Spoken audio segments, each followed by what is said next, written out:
लोकसभेतील पिछेहाट संघ आणि भाजपत उडालेले खटके, जे.पी. नड्डा यांच्या विधानानंतर दोघांमध्ये झालेली कटुता, विधानसभेच्या दृष्टीने करावी लागणारी तयारी आणि लोकसभा निवडणुकीत झालेल्या चुकांना दुरुस्त करण्यासाठी आज मुंबईमध्ये भाजप आणि संघाची समन्वय बैठक आयोजित करण्यात आली होती।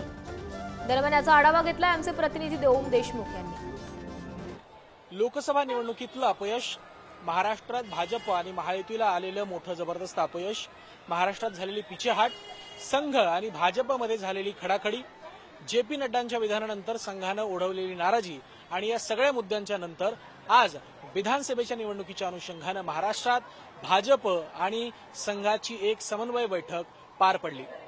मुंबईत झालेल्या बैठकीला उपमुख्यमंत्री देवेंद्र फडणवीसांसह भाजपचे अध्यक्ष चंद्रशेखर बावनकुळे, गिरीश महाजन, पंकजा मुंडे, सुधीर मुनगंटीवार आणि संघाच्या महत्वाच्या प्रांत पदाधिकाऱ्यांची उपस्थिती होती। मुळातच महाराष्ट्रात झालेलं कमी मतदान भाजपसाठी चिंतेचा विषय बनलेला आहे।